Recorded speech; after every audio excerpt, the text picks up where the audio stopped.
What's up, guys? You're watching Fornicate. I'm Catherine, and today is the second part of my Italy series. The first video I had, I talked about Venice and some of the restaurants and food that I was able to experience while I was there.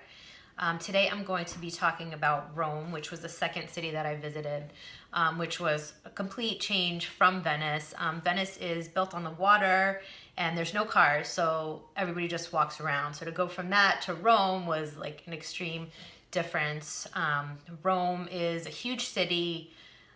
There's buildings and lots of traffic and a lot of people, and in the middle of this vibrant city you have like these archaeological ruins and these opulent monuments, and it's the wildest thing, but at the same time it kind of just takes your breath away because it's so unexpected.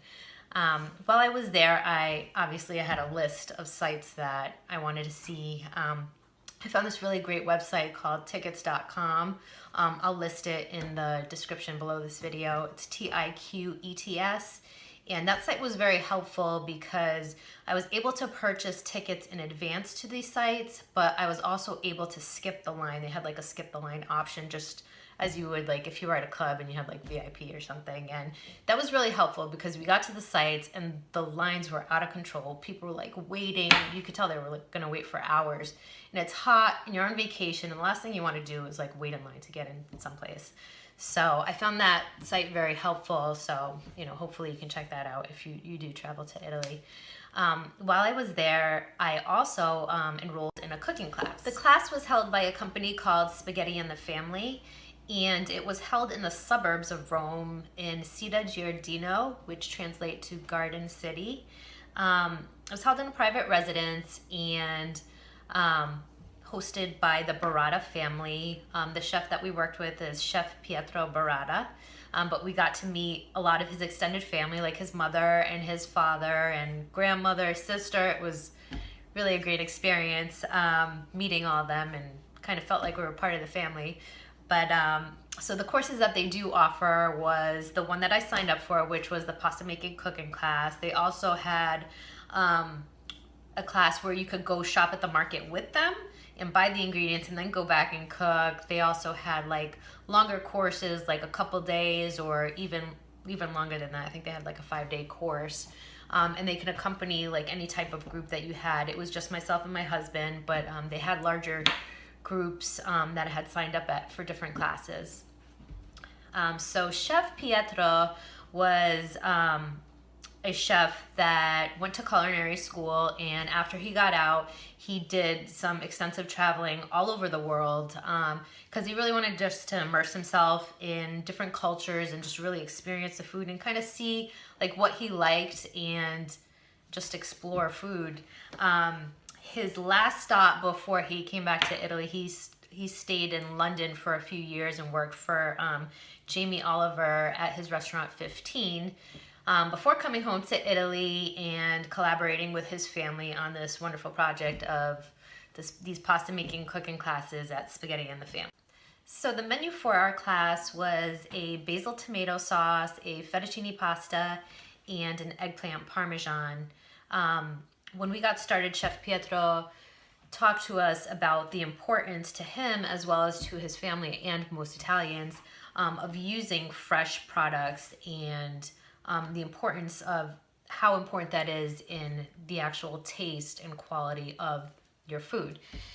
So we got started on the sauce. I'm not gonna give you a step-by-step of everything that we did, but we got started on the sauce and then got into the pasta making, which was a lot of fun.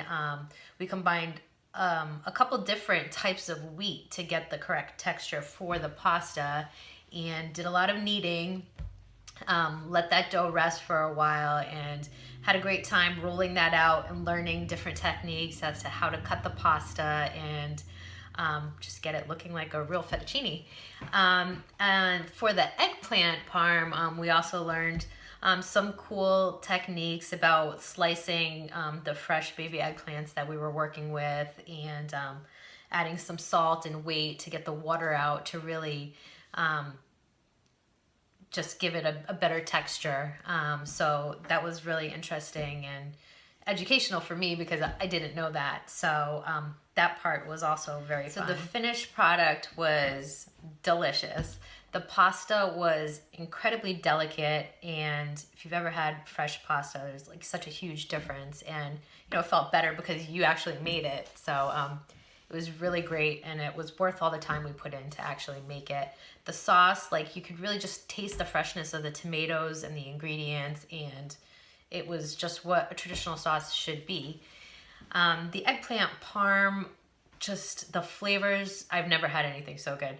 All the flavors just like melted together, and I think it was because we really didn't overbread the eggplant. And here in the US, I feel like eggplant parm is like coated in this thick like flour, and you really just don't get the taste of the eggplant. When we made this, like I mentioned, we had put some salt and weight on it just to get the water out. And before I fried them, we just dipped it lightly in flour. So just not a thick coating at all. So once we did make the layers of the eggplant and the sauce and the Parmesan and the mozzarella, I think it just really let all the flavors marry together much better. So definitely one of my favorite meals of all time. So I did have a few takeaways from the class that I did want to share with you. The first one being the quality of the ingredients. Chef Pietro stressed that a number of times, and just making this meal, it really just rang true to me that it is important to use fresh and locally sourced ingredients if you're able to. In Italy, they do have stricter laws on the additives and preservatives in their food, and I really do think that shines through in the flavor of the food that you do get there. The second thing is the time that it takes to prepare a meal. I feel like it does take a little longer to make the meals, but it's worth the wait. And meals are more of like a social interaction. So people tend to stay longer at restaurants and hang out, and it's just a more enjoyable experience. You're not just rushing to eat, and you're enjoying your food and digesting it at a reasonable pace. And the third takeaway that I had was just the passion that the people have for food in Italy. In preparing your meal and just making sure that you're pleased with the meal that is presented to you. Like, every meal that I had there, you could tell was just made with love. It was delicious, and I can't wait to go back again. The class was such a memorable experience. I had such a great time. I learned a lot, and I feel like I left with an extended family in Italy that I didn't have before. I'd like to thank Chef Pietro for the wonderful class, and I'd like to thank his mom Tiziana and father Roberto for welcoming us into their home. And if you are in Italy, you should check out one of their classes. It's Spaghetti in the Family. I'd like to thank you for watching. There's going to be one more video in this Italy series, so if you haven't yet, subscribe right below this video just so you get an alert of the next one, and I'll see you soon.